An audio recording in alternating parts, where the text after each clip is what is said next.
Ambiente familiar, primeros años.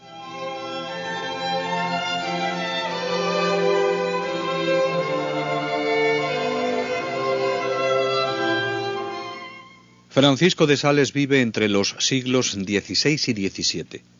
Nace en el castillo de Sales en 1567 y muere en 1622. Su vida se desarrolló en Centroeuropa. El castillo de Sales era de imponente aspecto y cabida. Sus 3 cuerpos de habitaciones, 6 torres y sus 3 torreoncillos tenían a diferente altura tejado de variado color. Los establos, las granjas en torno al castillo, daban la impresión de una aldea.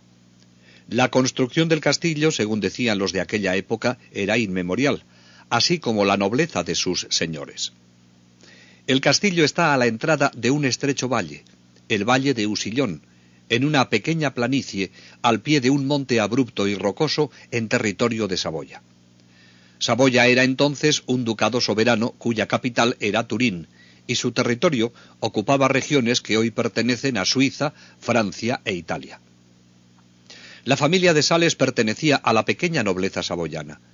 En 1538, la duquesa de Nemours concede a Cristóbal, bisabuelo de Francisco, el señorío de Sales. Es dueño de 5 hermosos territorios, cuenta con unos 800 súbditos y un buen capital. Un hijo de Cristóbal, Juan, se casa con la noble Claudia de Chagançonnet. Juan era un hombre piadoso. Tenía por lema de su vida aquello que, según la Biblia, el rey David dijo en un salmo: 7 veces al día me acordaré de Dios. Y él se arrodillaba cada día 7 veces para adorar a Dios. En una ocasión, encontrándose en el castillo de Arganton, pasando unos días con sus parientes, quiso ir el domingo a la abadía benedictina de Contamine para cumplir el precepto dominical. La distancia y la inclemencia del tiempo desaconsejaban esta salida. Pero él, impulsado por su conciencia, monta a caballo y al atravesar el río Arn es envuelto por sus heladas aguas y muere. Era el año 1558. Este hombre, de este temple tan recio, es el abuelo de Francisco. Los 2 hijos de Juan, Luis y Francisco, vivían estrechamente unidos. Francisco, el padre de San Francisco de Sales, nació el 6 de enero de 1522. Con ocasión de su bautismo, el príncipe Francisco de Luxemburgo, su padrino, permaneció 3 días en el castillo de Sales. Hablaron largamente en aquella famosa recepción. Como consecuencia de esta amistad, el príncipe llamó a su ahijado en calidad de paje. Muy joven aún le confió pequeñas misiones en la corte de Francia. A los 22 años ya es capitán de caballería y a los 30 embajador ante los reyes de Francia y en Navarra.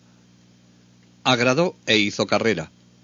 El mismo rey francés, Enrique II, le confió las negociaciones de Château-Cambrésis. Su formación de perfecto caballero en la corte lo llevará a formar a su hijo Francisco en la más exquisita caballerosidad. Saciado de la vida cortesana, de la vida de campaña, de los consejos en que se discute la suerte de los pueblos, sin duda sintió el vacío de las grandezas humanas y volvió a su tierra natal de Saboya para establecerse como señor de sus territorios. Vivió feliz como apacible hidalgo campesino, alejado de todo fausto y arrogancia, cómodamente en el gran castillo de Sales.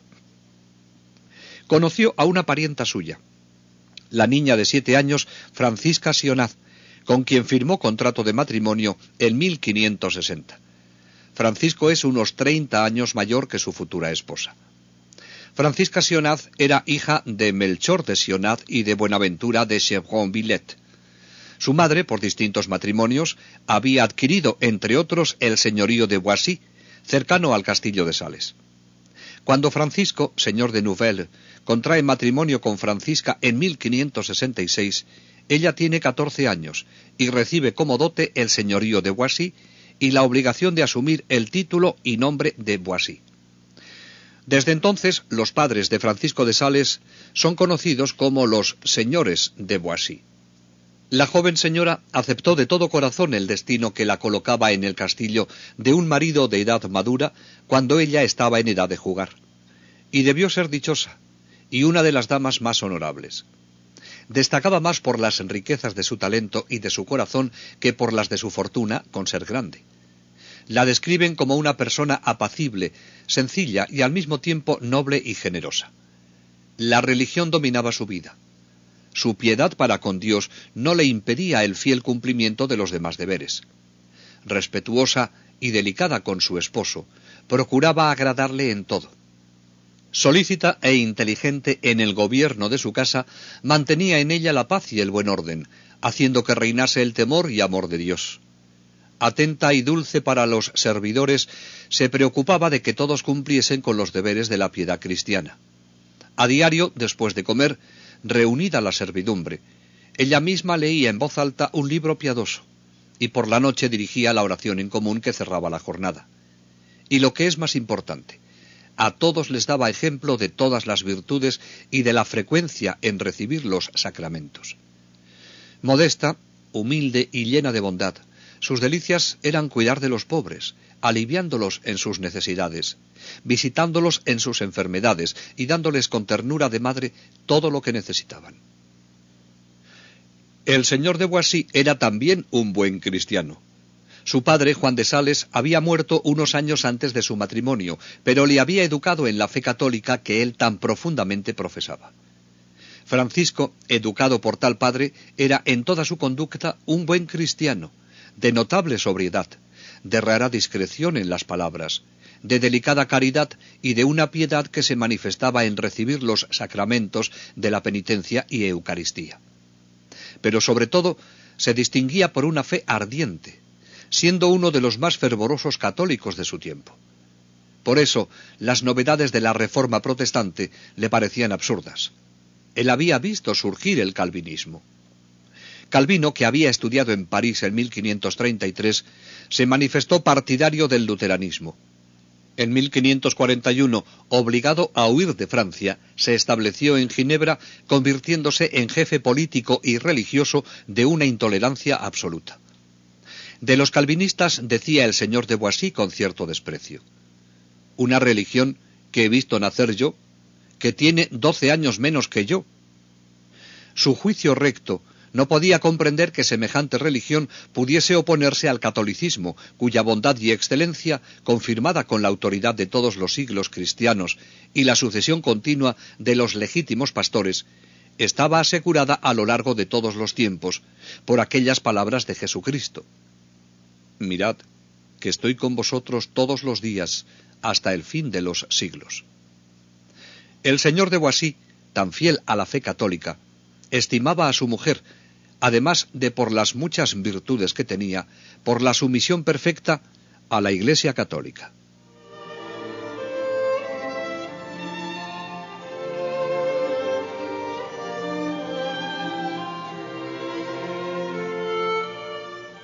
Francisco de Boissy había sido nombrado presidente de la Cámara de los Nobles por el señor de Annecy y duque de Nemours el 3 de mayo de 1563. En los primeros tiempos de su matrimonio, una fiesta principesca alteró por algunos días su vida apacible.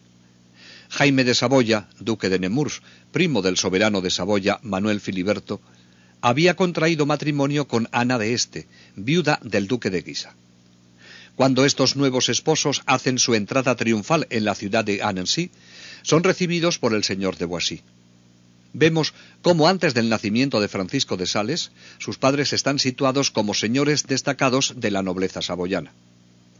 La entrada de la pareja ducal en la ciudad fue magnífica. Ana de Este tenía entonces 35 años. Se le consideraba una de las personas más bellas de su tiempo, y el gran nombre de su primer marido le rodeaba de una especie de aureola. Para la ciudad de Annecy, rebelde y opuesta totalmente al calvinismo, el duque Francisco de Guisa, víctima de los hugonotes, así se llamaban a los calvinistas en Francia, era sin duda un héroe, una especie de mártir. Se sabía que la duquesa era dulce y buena. A su lado, su segundo marido, que tenía la misma edad, hacía buen papel, y alguien le designaba como la flor de la caballería. Dos pequeños príncipes, hijos del duque de Guisa, acompañaban a su madre con numerosas damas y caballeros. Con motivo de esta entrada de los duques de Nemours en la ciudad de Annecy, el duque soberano Manuel Filiberto de Saboya, a petición de los obispos, concedió el privilegio de exponer el Santo Sudario de Turín en la iglesia de Nuestra Señora de Lys de Annecy. La señora de Boissy, acompañada de su madre, fue a venerar la santa reliquia de la Pasión del Salvador. Durante mucho rato estuvo orando conmovida, viendo las señales de las llagas de Jesús. No se cansaba de mirar y contemplar las pruebas de amor de todo un Dios a los hombres.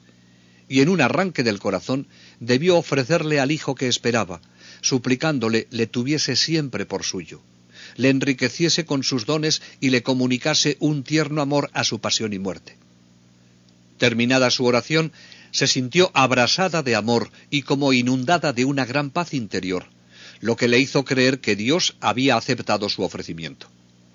Francisco de Sales tuvo gran devoción al Santo Sudario, y al preguntarle años más tarde por qué tenía tanta devoción a esta reliquia, respondió: porque mi madre me consagró a nuestro Señor ante el Santo Sudario cuando yo estaba en sus entrañas, lo que confirma el ofrecimiento que ese día hizo su madre.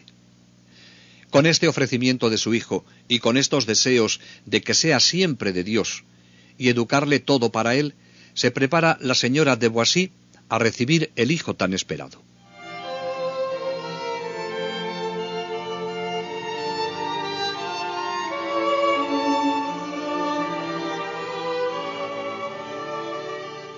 Francisco de Sales nació el 21 de agosto de 1567, a los 7 meses de gestación. El recién nacido era muy pequeño y delicado, pero por lo menos vivía, y esto tranquilizó al matrimonio de Boissy. En la cámara tranquila, que se llamaba de San Francisco, porque tenía un cuadro de San Francisco de Asís, las plegarias fervientes de la madre se elevaron al cielo pidiendo a Dios la salud de su hijo. Su nacimiento hizo estremecer de gozo a sus padres, a toda la familia, y si el mundo hubiese podido tener conciencia de lo que para él representaba, también habría saltado de alegría, porque nacía un santo, y un santo de las condiciones y del temple moral de Francisco, que debía dejar tan hondamente impreso en el corazón de los hombres las huellas de su inagotable bondad. En realidad, pocas cosas pueden darse más interesantes que el hecho, en apariencia sin importancia, del nacimiento de un santo. Un santo ejerce siempre una gran influencia social. Ningún santo, incluso desde el punto de vista humano, es un ser vulgar, y si se le considera como santo, es algo maravilloso y extraordinario por la acción de Dios en él y por su respuesta generosa a todos sus planes. Los santos, mejor que nadie, saben lo que quieren y a dónde van, cosa que muchos hombres ignoran. Ellos tienen perfecta conciencia de su destino, y con mayor motivo que los grandes conquistadores, que los sabios, que los artistas, pertenecen al número de aquellos hombres que fijan con plena conciencia su pensamiento en un ideal sublime y a él enderezan todos los esfuerzos de su voluntad. El ideal de los santos es Jesucristo. Hacia él dirigen la realización de sus vidas, a amarle, imitarle, seguirle. Los santos ejercen un bien social incalculable por la firmeza de voluntad que no puede conseguirse sin la gracia de Dios y la respuesta del hombre.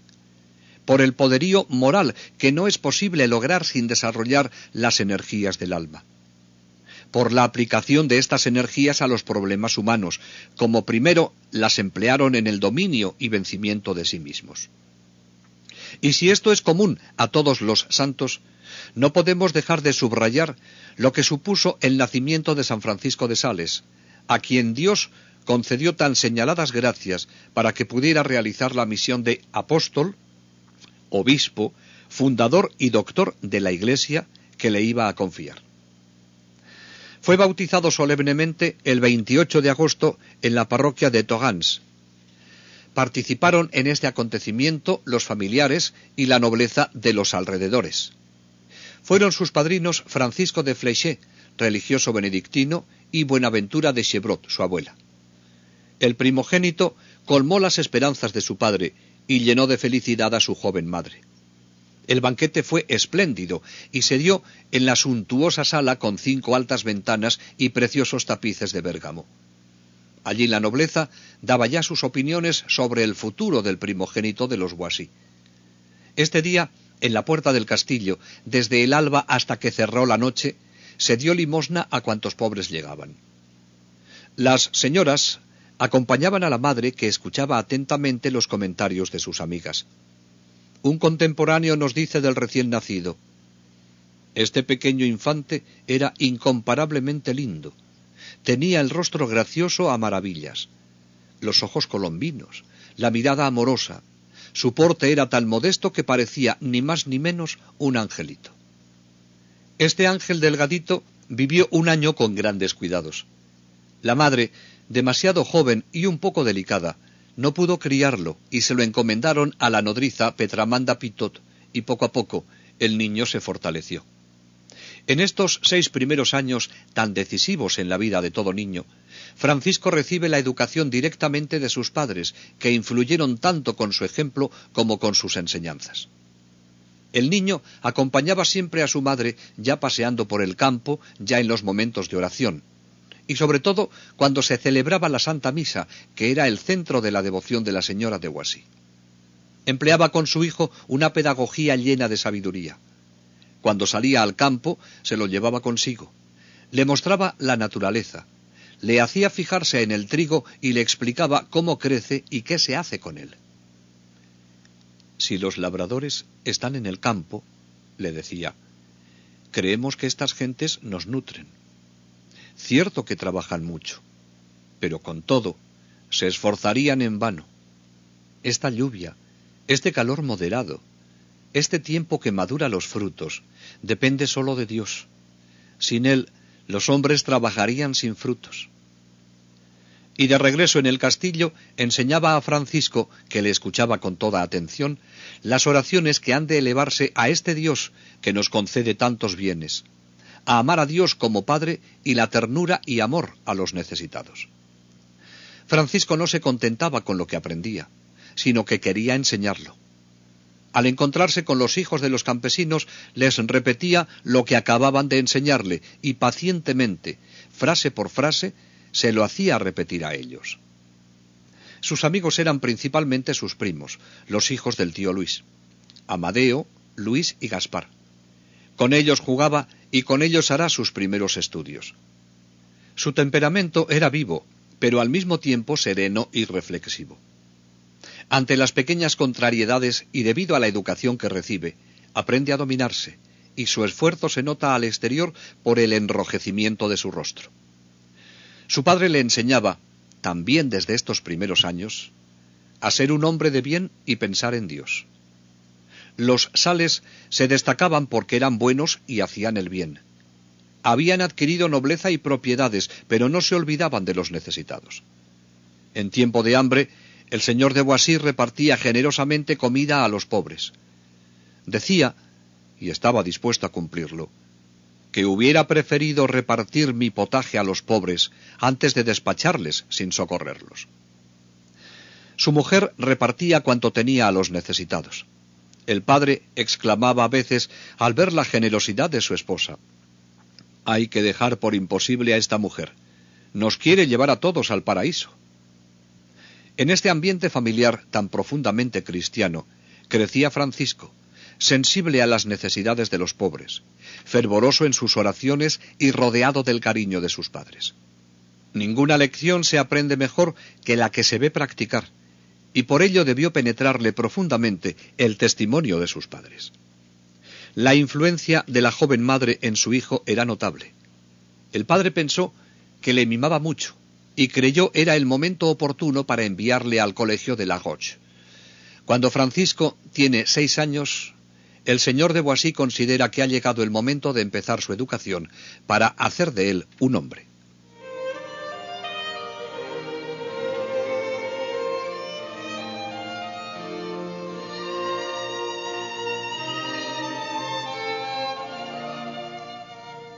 El colegio de La Roche. A 3 leguas del castillo de Sales está situada la ciudad de La Roche. En esta ciudad había un colegio donde se impartían los primeros años de gramática básica. Era un colegio donde se exigía disciplina y su enseñanza estaba impregnada de un sentimiento cristiano. El señor de Boissy creyó que este era el lugar adecuado para la educación de su primogénito. Las dificultades vinieron por parte de su esposa, que no quería separarse de su hijo. Le consideraba todavía pequeño. Proponía que el capellán fuera su preceptor en el castillo y así no había necesidad de esa separación. El señor de Boissy manifestó su decisión al decirle: «Señora, la escuela es la gran formadora de un gentilhombre». Así quería que se formara Francisco. La separación se le hizo más suave a la madre al saber que los sobrinos, los hijos de Luis, también irían al colegio de Lagos.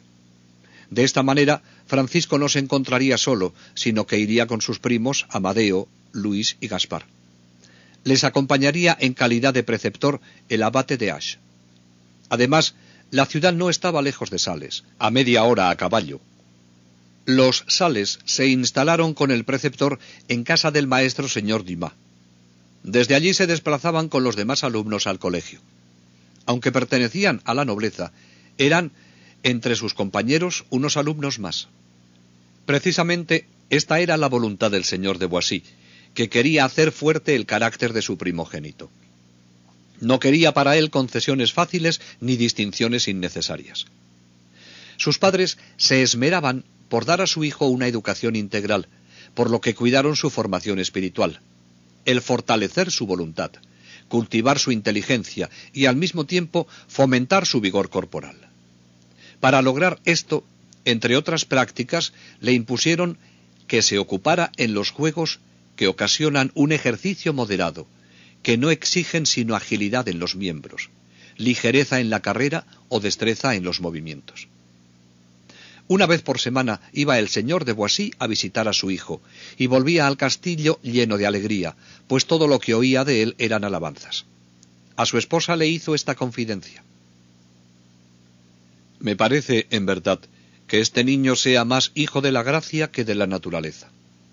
Tengo el presentimiento de que Dios tiene la intención de hacer de él un personaje, ya que su comportamiento y su modestia me inspiran deseos de ser mejor yo mismo, y no sé de dónde puede provenir este presentimiento». El señor de Boissy hacía proyectos sobre Francisco. La inteligencia tan despierta del niño sobresalía sobre su fuerza física. Parecía más llamado al Senado de Saboya que a la vida militar. Es verdad que en una época de continuas guerras, el camino de las leyes no parecía el más indicado para un primogénito. Sin embargo, el establecimiento y la consolidación de la soberanía de Saboya bien merecía que sus mejores hombres se preparasen para la vida diplomática. Los interminables tratados con las potencias vecinas y el establecimiento de una paz que debería reposar más en acuerdos políticos que en las fuerzas de las armas. Pero los sueños del padre acerca del futuro del niño no coincidían con lo que Dios tenía proyectado para Francisco. Los planes de Dios iban por otros caminos.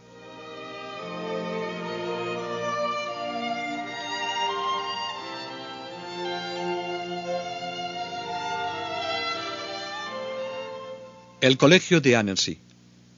Los Sales, Francisco y los tres primos, una vez concluidos sus estudios en Lagos, ingresaron en el colegio de Annecy, ciudad que contaba con unos 4000 habitantes, sede provisional del obispado de Ginebra y sede del duque de Nemours. Francisco permanecerá en este colegio 3 años, desde los 8 hasta los 11. Aquí también, por su buena conducta, concentró en su infantil persona la aprobación general. Todas sus acciones eran inocentes y discretas. Acudía a sus obligaciones y recreos con paso grave, pero sin afectación alguna. Siempre con el cabello y los trajes aseados y pulcros. No le cansaban las largas lecciones. Componía colecciones y pequeños libros, con las más hermosas sentencias que leía o que oía, con palabras escogidas para servirse de ellas en su conversación o en sus escritos. Era querido y respetado por sus compañeros, y él les tenía afecto sincero, y llegado el momento, lo demostraba con hechos. Un día que un alumno iba a ser castigado con el látigo, y lloraba a los pies del maestro pidiendo perdón, Francisco, saliendo de su puesto, se acercó al maestro y le pidió que le castigara a él en su lugar. Como insistiera, el maestro, impacientado, acabó por golpearle olvidando al culpable. Francisco lo soportó pacientemente y a la salida, viendo a sus amigos indignados con el maestro, les aseguró que había obrado así por complacerle. Ya en esta edad, vemos cómo sabe hacer el bien y disculpar con exquisita caridad.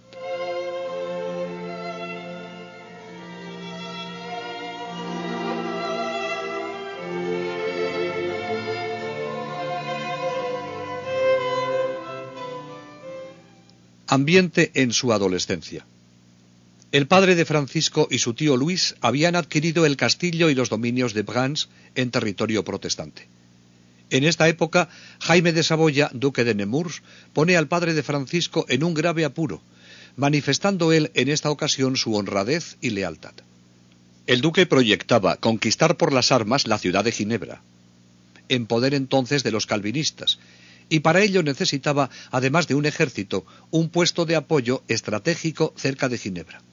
Y pensó que el lugar ideal era Brans. El duque Jaime de Saboya llamó a su castillo de Annecy al señor de Boissy, comunicándole sus proyectos y pidiéndole que diera facilidades para ocupar su castillo de Brans. Todo saboyano deseaba reconquistar Ginebra, pero el momento no era oportuno, ni la estrategia que proponía el duque parecía la más adecuada. Además, éste actuaba a espaldas de su primo, el duque de Saboya, Manuel Filiberto, que era el verdadero soberano. El señor de Boissy, con toda franqueza, se opuso al deseo del duque, y con la misma lealtad alertó al soberano de la proyectada empresa de su primo. Las razones para oponerse eran patentes. Un ataque a Ginebra podía desestabilizar la frágil tregua de paz de que disfrutaban en este momento y atraer la ira de las grandes potencias, España y Francia. A pesar de todo, el duque de Nemours rodeó las murallas de Ginebra, pero no hubo enfrentamiento porque comprendió a tiempo los buenos consejos que el señor de Boissy le había dado y se retiró. Esta actuación del señor de Boissy pone de manifiesto que posee un carácter y una formación que habían hecho de él un caballero de convicciones profundas y muy respetado en Saboya. Era un hombre que se destacaba por su fidelidad a Dios, a su soberano y a su familia. Francisco de Sales iba formándose en la escuela de Annecy y en su entorno familiar como un humanista católico y decididamente antiprotestante. Si la talla humana, moral y cristiana de su padre siguió influyendo en la formación de Francisco, esta se completaba con la figura de su madre, que en esta época tiene ya unos 26 años. Seguía siendo una mujer profundamente religiosa, entregada a sus obligaciones domésticas y a sus actos de caridad. Un testimonio de quien la conoció en este tiempo la define así. Era una de las damas más nobles que conocí. Poseía un alma generosa y noble, inocente y sencilla, verdadera madre y bienhechora de los pobres. Era modesta y cercana con todos, apacible en su casa, la cual gobernaba con sabiduría e inculcaba a todos el temor de Dios. Frecuentaba los sacramentos de la confesión y comunión. La verdadera devoción que también vivió Francisco y que luego supo enseñar a otros, sin duda la aprendió de tan excelente madre y maestra, y con el método más elocuente como es el testimonio de la propia vida. Francisco de Sales recibió la primera comunión y el mismo día la confirmación en 1577 de las manos de Monseñor Giustiniani en la iglesia de San Mauricio. Desde entonces redobló su fervor. Señaló unas horas fijas para rezar o visitar las iglesias y para ir a repartir las limosnas a los pobres. Su madre le había inculcado una verdadera devoción a la Eucaristía, a la Santísima Virgen y a los santos, cuyas vidas eran su lectura preferida.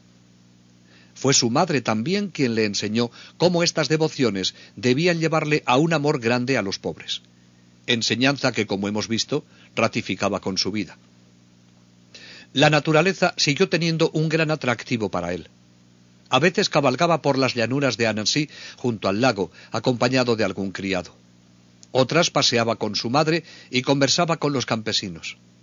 Sabía aprender la lección de la naturaleza de las sabias enseñanzas que escuchaba con atención de los ancianos agricultores, y poco a poco se hizo un atento observador, cuyos conocimientos más tarde le serían de gran utilidad para las muchas comparaciones que utilizaría en sus obras. El ambiente familiar y la formación recibida en los colegios de Lagos y de Annecy forjaron en Francisco un temple varonil lleno de rectitud y bondad. Mostraba siempre una gran delicadeza y una ardiente caridad. Nunca se mofaba de una persona menos capaz, ni rehusaba la amistad de un campesino o de gente sencilla. Su porte digno y correcto, propio de su condición social, no le impedía ofrecerse para ayudar a quien le pidiera o él viera que necesitaba su ayuda. Según dicen los que le trataron, nunca dijo una mentira.